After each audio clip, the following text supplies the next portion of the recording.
Retornamos, Realidad en Contexto, Paul Boreal Televisión, licenciado. Pero tenemos la experiencia ya por varias personas que han sido afectadas en su historial de crédito, que han pagado.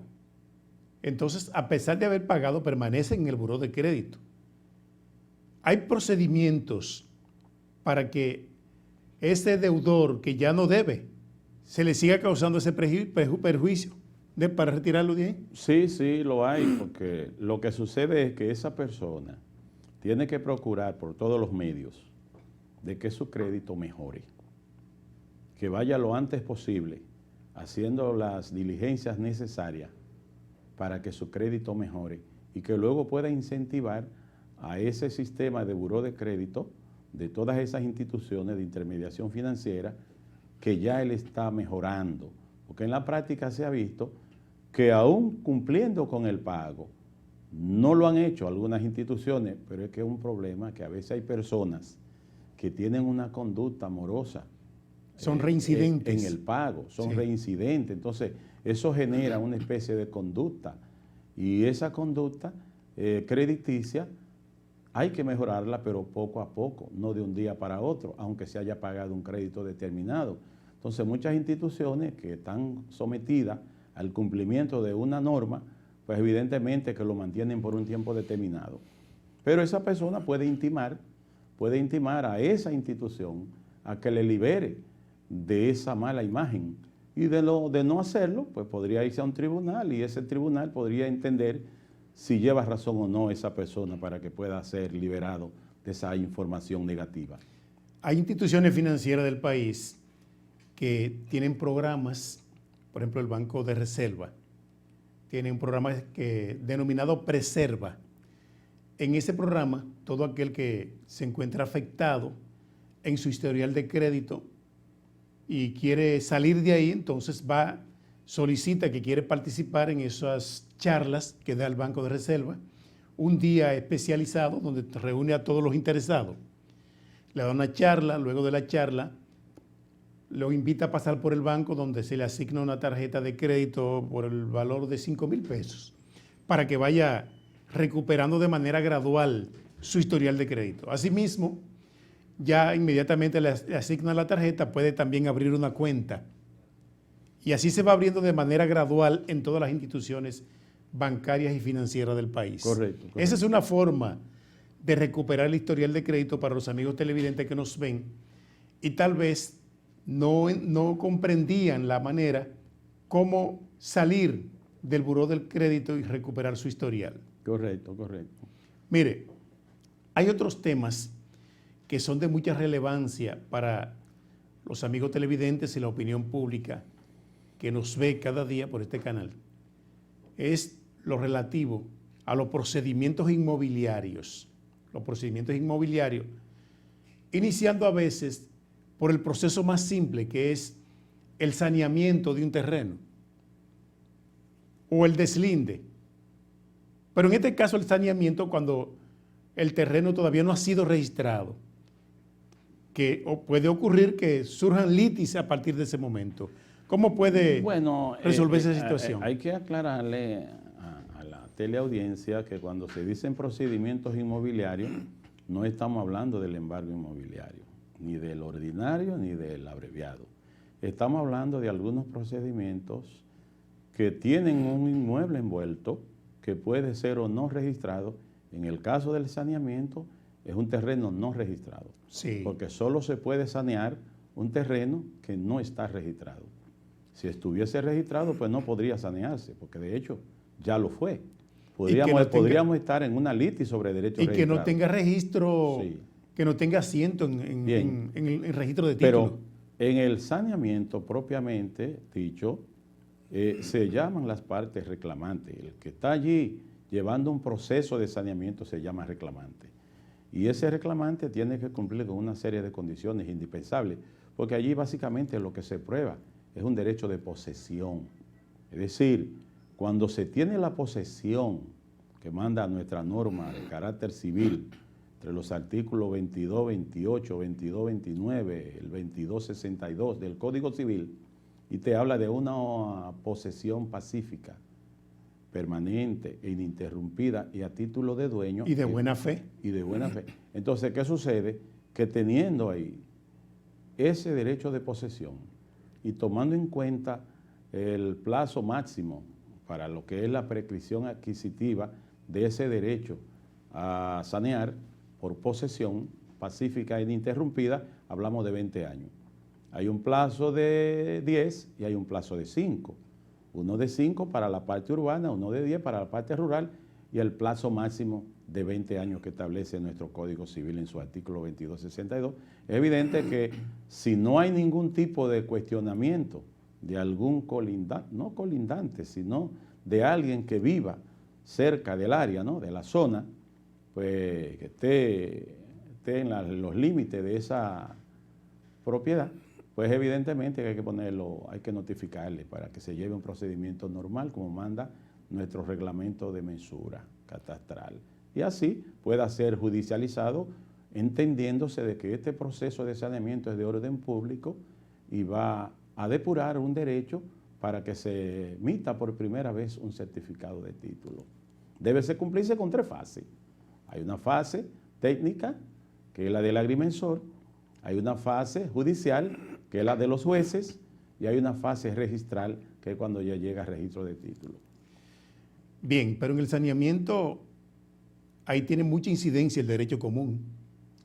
Sí, porque aunque una ley especial, como la Sí. 108-07, la 105, la 108-05, sí. la ley de registro de derechos registrados, esa ley y los reglamentos que tienen que ver con los tribunales de tierra y aquellos otros reglamentos que tienen que ver con mensura, evidentemente que eso debe cumplirse. Eso debe cumplirse para que esos derechos puedan cursar como deben, para que puedan transitar como debe ser. Mire, hoy nos llegó la información que daba cuenta de que el 90% de los bienes del Estado están sin registrar. ¿Usted se imagina?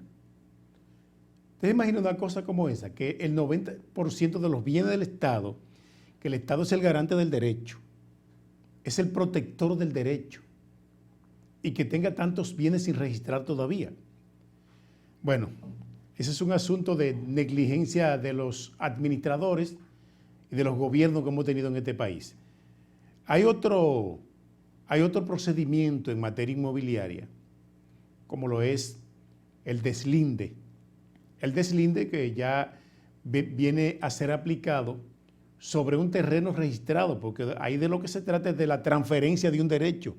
Yo le compré a usted, quiero transferir y le compré ese inmueble amparado en una constancia anotada. Bueno, Sí, entonces me corresponde deslindar primero. bueno, Sí. porque el deslinde propiamente es un proceso o un procedimiento para individualizar, no para depurar como lo es el saneamiento, Derechos. pero claro. sí para individualizar, para ponerle límites, para hacer una especie de polígono con límites aprobados. Usted tiene una constancia anotada de título, lo que antes la gente le llamaba carta constancia, no sé por qué le llamaban así, pero la ley vieja, la ley 1542, hablaba de carta constancia. Luego la gente se quedó con esa costumbre, pero lo que la ley manda son constancias anotadas, porque se inscriben en un libro complementario. Cuando se individualiza una propiedad que no estaba deslindada, pues evidentemente que se está individualizando. Y el deslinde debe cumplir con algunos requisitos, porque ¿cuál? Que usted tenga la ocupación material, porque yo no puedo deslindar lo del vecino, aunque yo tenga un derecho teórico, porque en este caso sería un derecho teórico cuando usted no ocupa materialmente. No, usted tiene que tener un derecho más que teórico de ocupación material para usted deslindar lo suyo, no lo ajeno. Y evidentemente que hay un trabajo técnico que se hace que debe cumplir con algunos procesos de publicidad que establece la misma ley y lo más interesante, que el deslinde, como dice el artículo 130 de la ley 108, el párrafo del artículo 130 establece que el deslinde es contradictorio. Hay una resolución que ya conocemos, la 4236, que desjudicializó el deslinde.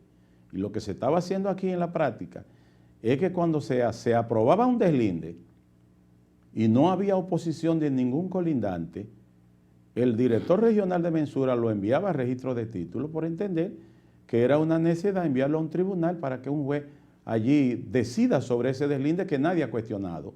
Parece lógico, pero el Tribunal Constitucional, que declaró no conforme con la Constitución esa resolución 4236 sobre desjudicialización de deslinde, entonces estamos claros que esa resolución no puede estar por encima de la ley, y la ley 108 dice en su artículo 130 párrafo que el deslinde contradictorio y que tan pronto sea aprobado debe ser enviado a la fase judicial para que allí sea ya homologado. Pero se está aplicando así ya, en el registro de título, algunos deslindes que no originan litis, lo están enviando al registro de título de una vez. Sí, hace tiempo que lo están haciendo así, pero tengo información de que prontamente eso va a variar. Muy bien. ¿En cuáles casos se puede generar una litis sobre derecho registrado con relativo al saneamiento y al deslinde? En esos dos aspectos, ¿en cuáles casos puede surgir una litis? Bueno, porque cuando es un saneamiento, lo que hay son reclamantes. Pero cuando hay un reclamante que tiene alguna oposición a ese saneamiento, por entender que el dueño es él y no el que lo está reclamando, pues evidentemente que se desata un saneamiento litigioso que se parece a una litis sobre derecho registrado, pero no es una litis sobre derecho registrado, aunque guarda la apariencia, porque se celebra una audiencia de prueba y se celebra una audiencia de fondo. Ajá, entonces explíqueme eso, de litis sobre derecho registrado. Sí, lo que sucede es que la litis sobre derecho registrado es un término general. Sí. Porque, ¿qué es lo que genera una litis? Bueno, atacar derechos principales como accesorios. Por ejemplo, la inscripción de una hipoteca judicial o la inscripción de una hipoteca convencional sobre un derecho registrado que genere alguna dificultad puede dar origen, como derecho accesorio, a una litis sobre derecho registrado. Pero también alguien que compre algún derecho registrado, algún terreno registrado, y le hayan vendido y se lo hayan vendido a otra persona, y haya una persona, el comprador, que tenga interés de hacer la ejecución de su acto de venta, de que se le transfiera, eso también genera una litis sobre derecho registrado. Pero también la que tiene que ver con el registro de mejora también genera una litis sobre derecho registrado. Entonces, hay muchos aspectos que envuelven litis sobre derecho, porque la palabra litis sobre derecho registrado no es una demanda en sí. Las demandas están envueltas en la litis por la naturaleza de lo que se debate allí. Vamos a continuar hablando de este tema luego de la pausa. Regresamos en breve. Realidad en contexto.